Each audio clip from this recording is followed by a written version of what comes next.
Jenny Christensen with Crosstalk now on the KBNU Morning News. Jenny? Good morning. The title of Clinton Joe Anderson Jr.'s new book is How Can You Possibly Be a Mormon and a Democrat? I've read it now just about a couple of times, Albert, for a few pages, and I agree with you, those who have read it, that he's done a fantastic job of helping readers see both sides of so many different and sometimes delicate issues, and he's done it all in a rational and extremely well-researched way. Joe, I think some of our listeners may, if they don't know you, at least know your family. Tell us who you are. I guess to the listeners who would know, my grandfather is Liddell Anderson. I'm sure Al and Craig and even I can tell you who Liddell Anderson is. I usually don't need to explain that up here. But I was born in Cache Valley and moved down to Arizona when I was 4 years old. I haven't really been back since. So. Your father is Clint. A lot of people know Clint, too. Clint Anderson is my dad. He's Clinton Joe Anderson Sr., so, right now he's down in Arizona doing concrete work. Now, please tell us, how did you come up with a book with a provocative title like this, and a lot more coming, I know? Well, the provocative title didn't come first. It was inspired by the book How Wide the Divide by an evangelical and a Mormon in discussion. And what they did was they picked different topics, and then they said, hey, let's do the evangelical side, let's do the Mormon side, and let's have a little joint conclusion and see where we're talking past each other, you know. And Stephen E. Robinson was the Mormon, the guy who wrote Believing Christ. And I loved that format, and I thought, oh, they should do a Mormon Democrat and a Mormon Republican, you know, together. And with the right-left and then the joint conclusion. So, I tried to find me a Democrat because I'm the conservative Republican, and it's hard to coordinate, and find someone for that.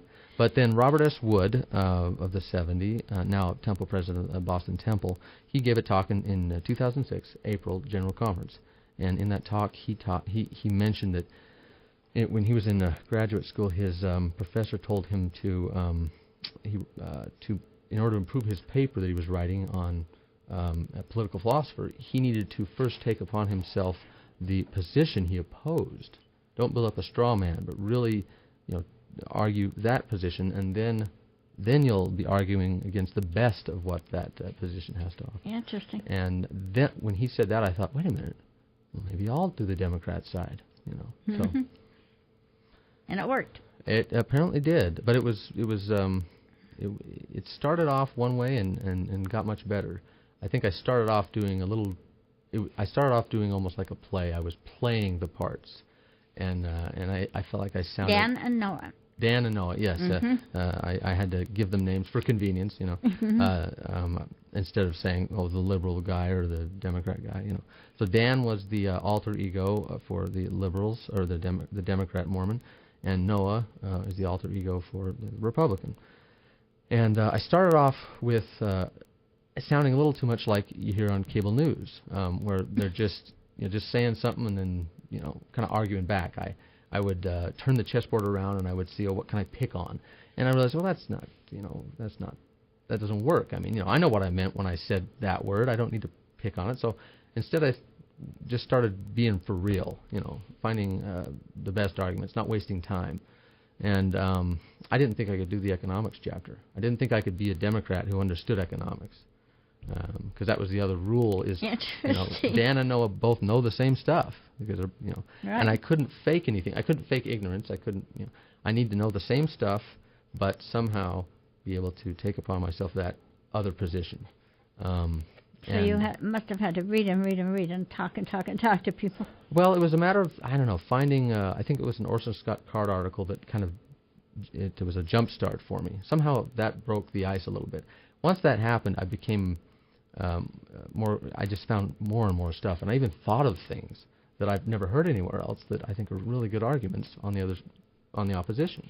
But the hardest part and the most necessary, I think, is actually to first emotionally convince yourself that you're, a Democrat, you're right in this position I believe in, and kind of psych yourself into that, and then the rational stuff kind of follows after that.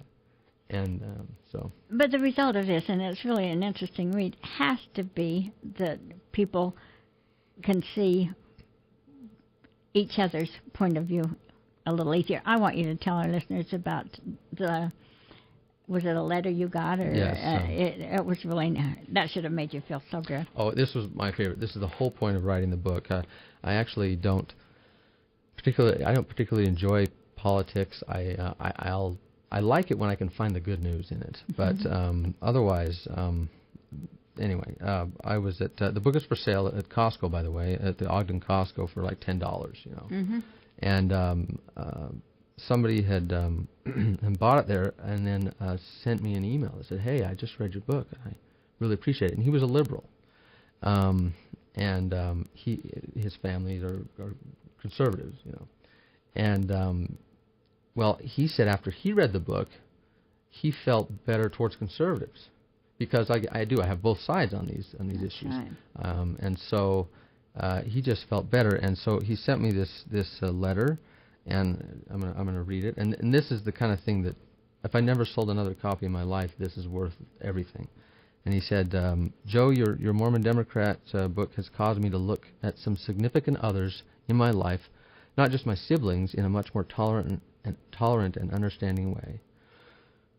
That is a real accomplishment, and thankfully I consider myself the major beneficiary.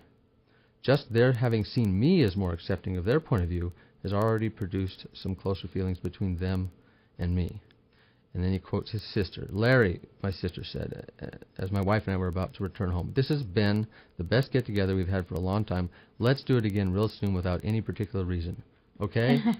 And then she said, "And I will read that book." So, you know, that's nice. Mm-hmm.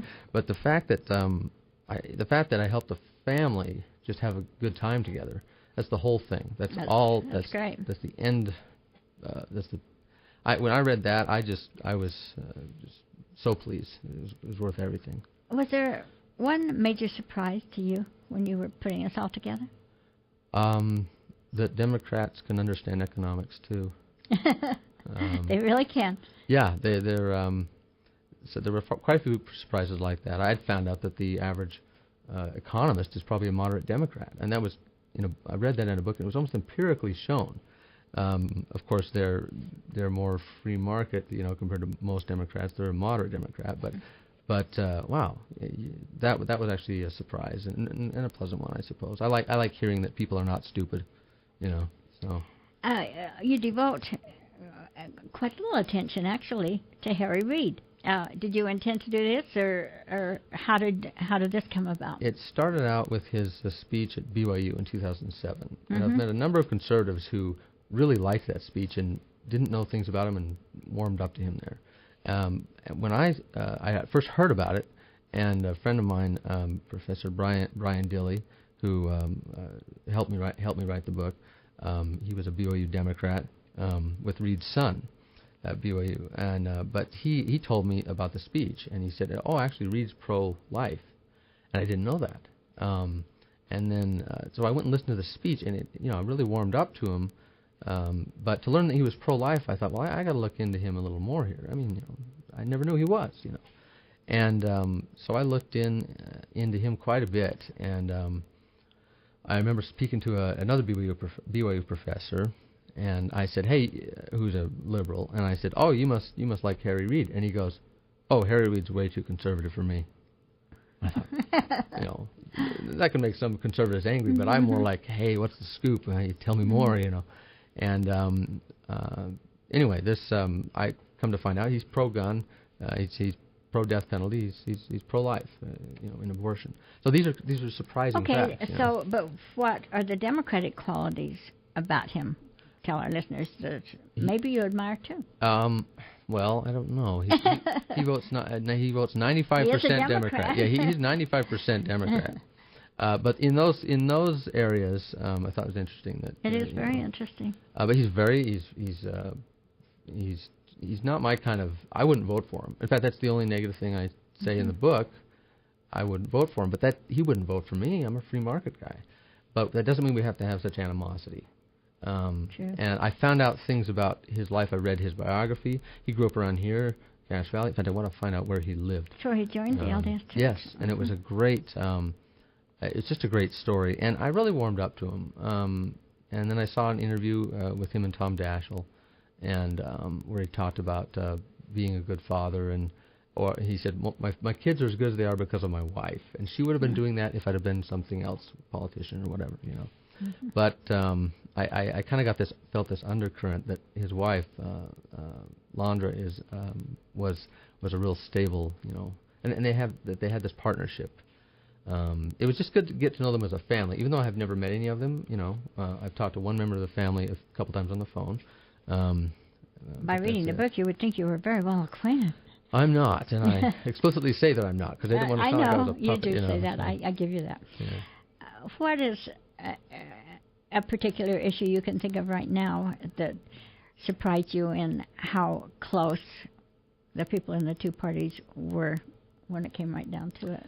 Well, it seemed like the environmental chapter was the most where the most agreement took place. You expected to find a lot of difference there, didn't you? Well, we didn't discuss global warming. That was I ruled that out at the beginning. Right. I didn't want to mess with it. You know, let's take it out of the equation, and it became a much more interesting conversation. But it was Noah, the conservative, kind of complained about all these real extremist environmental mistakes that the left have made, and Noah countered back with, "Yeah, I agree. Those were dumb." But here, environmental problems are real, and and Noah ends up listing a bunch of problems, and that, well, we're gonna have to take care of them sooner or later, you know. And that was probably the most collaborative. They agreed the most on that. Again, these are two parts of my brain, but I found a lot of agreement and a lot less disagreement. So we have to take a break, but we do have more to talk about, and we'll be back with Joe Anderson and talk more about his book right after this. Business owners, you want to make more money, right? The Image Foundry can help you do just that. Make more money. You don't have to discount to make a sale. Come to the Image Foundry, where we can show you unique ways to capitalize on marketing materials and line-of-sight signage that can help you increase your bottom line. Signs, banners, vehicle wraps, displays, and much more. If it can help the image of your business, the Image Foundry does it. Come see us at 258 South Main Street in Logan, or online at theimagefoundry.biz. KBNU Crosstalk program. It is 9:29. Here's Jenny again with her guest. Jenny? And again, my guest is Joe Anderson, Jr., author of the book, the new book just out, How Can You Possibly Be a Mormon and a Democrat? This is a call-in show, so I failed to remind you before. If you have a question or comment, you can call 753-KVNU. That's 5868. We haven't got a lot of time left, but I'd like to talk about one of the parts of your book that is extremely interesting, and of course, it always is when you talk about Proposition 8. Yes, Prop 8. That was, that could be quite controversial, but I had when it came out, it's called Prop 102 in Arizona, but when the church came out with official support for Prop 8, I realized what I had to do. What I was going to do in the privacy of my own voting booth was my business, but I think I was going to vote yes on it. But when the church came out and supported it officially, I realized, I'm going to have to talk to my gay friend about this, because I don't want this hanging over like a cloud here. I need to be the one to, and I thought, well, I'm going to go up to him and say, hey, I voted yes on Prop 8. Are we still friends? And the fact is, I had such confidence in our friendship that would be fine to say. And I told my elders quorum that, and they all went, oh no, you can't do that, and kind of this idea that you can't talk to the other side, But I said, no, I'm serious, it'll be fine, And the friend ended up moving, and so I couldn't ask him that. I was like, But okay, I only know one other gay friend that I know of, and that's somebody I've been corresponding with for years. He's a gay agnostic whose favorite movie is Ben-Hur. So. Interesting guy, Chris Matthew Skybara. But I basically sent him an email. He hadn't written back in a while, emailed me, and I said, hey, are you not emailing me back because of Prop 108? What's going on here? And he emailed right back and said, of course not. Don't think that makes a difference at all. And you've been a great friend. Don't worry about that at all. So, I knew he'd react like that. And so that's kind of my story in Prop 8 is at least getting a dialogue going. Don't be afraid to talk to people. That's really something that, assuming that we can't talk to the other side. And that's, I think, the message I got from that is the church's stand got me to do something I wouldn't have done otherwise, which is talk about it, to somebody. And what's another issue that you felt like was really beneficial because of both sides coming out and talking about? Well, there was the like I said, the environmental chapter has that's a great one. One of the best upswings in it, and I end that section of the book with it. I'd heard this wonderful talk. It sounded like a general conference talk practically, but it was from Merlin Tuttle, and Merlin Tuttle is the head of Bat Conservation International. He started the major bat conservation organization in the United States, maybe in the world, and he has a great tactic for conserving bats. First thing he does, and this was a story in Samoa, is he went on a 3-day hunt with the bat hunters who were hunting and killing bats every night. And the people he was with, the other conservationists, were just appalled. What are you doing? They were livid. But he became great friends with these guys, got to know them as people. And they knew, they had said stuff like, oh, you should have been here last year. We'd have got 101 night right here. And Merlin just said, well, what do you think the problem is? Oh, too many of us are killing too many. So even the hunters had a feel for it. So by the end of the 3 days, though, he approached them at the end. And he says, hey, listen, I'm going to be meeting with Governor Latali. What would you think if I approached him with game laws to protect the bats? And they said, oh, that's a great idea. So here he comes with the League Hunters of Samoa on his side for conservation laws for the bats. Now, the governor, of course, is going to have no... And they passed something in 6 months, which is apparently a record there. But that was really something. So instead of, being combative, he becomes friends with these guys first. And that's his tactic. It's fantastic. And it really has... it's really made a difference in his cause. Because, who likes bats? They were... when he started, they were between, spiders and snakes, So anyway. You went on an LDS mission to Russia. How much did this have to do with this book and maybe some of the other things you're writing? It had quite a bit to do, actually. I had a feeling. Well, of course, I came back from Russia. The culture shock was coming back. Seeing the clean streets and the cereal aisle blew me away. I can't believe I'd forgotten all the cereal you could have. That was the time you were there. I didn't understand that. And I came back very capitalist. I'm like, oh, this country's great. And then I kind of realized, I can't use Russia to bash over the heads of the Democrats too much because my mission president was a very liberal Democrat. Now he didn't express any of his views while on the mission, except for I made a disparaging comment against Clinton once, and I just saw him flinch, but that was it. That's the way you knew, the way you found out what he was. No, he just flinched, and I noticed. I know, and of course the fellow missionary says, "Oh yeah, he's a Democrat," but he never said anything. So I don't want. But still, I realized, what? He was there. He knows Russian history, and he's still a staunch Democrat. So there's something more to this story, and that is definitely part of. It's just not that simple, and I think that's kind of the thing that I found out. A lot of readers find out, it's not that simple, especially the abortion chapter. I think there's some interesting stuff there. We haven't got very long, but let's talk about that in a minute. I would really like to. Oh, and you have something else. I just wanted to mention that the books for sale on Amazon. Oh, yeah, but let's talk about abortion in just a minute. I'm going to give you time to tell where your books are for sure. Okay. For the conservative side, of course, I gave the general, arguments, and the one frustrating thing is, is on the Democratic Party platform, they say we want to reduce abortions, and yet it seems that they're doing everything they can to fund and increase abortions. That's real frustration there. But when I get to the Democrat side, and I love that the abortion chapter is not pro-life versus pro-choice. No, it isn't. Because Harry Reid is pro-life, it meant they both can be pro-life. And now the conversation gets interesting. If you're both pro-life, so, and it really took it to an interesting place. And there was sympathy for the pro-choice. There was a little sympathy there. But since Harry Reid has always been pro-life, he's always voted that way. There was a real sad situation where and Hillary Clinton had sponsored a bill to reduce abortions, and no Republicans voted for it at all. And whether it would have reduced abortions or not, I don't know. But he certainly is pro-life. He certainly thought it would. But the idea that the Republicans didn't vote for it at all, it made me wonder about, are they just wanting to make it illegal, or are they wanting to reduce it in the meantime? Right. And I think Reid has a little more effective You've way. done a really good job. I think people would really appreciate that chapter.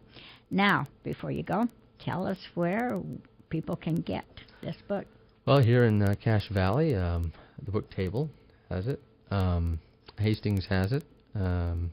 Deseret Book has it. And if you guys can get over to the South Ogden Costco, it's for sale there for like $10. So it's a good deal. Seagull Book doesn't have it, and they should. So if anyone wants to go in there and request, ask for it, that always helps. So, but it's also on Amazon, and it's on Kindle as well. So just download it on Kindle in 2 seconds, and that's great. And I also wanted to mention the other book that please do. As the only other book that's been published with the same publisher is a book called How Can You Possibly Be an Anti-Terrorist Muslim? And this book is by Raheel Raza.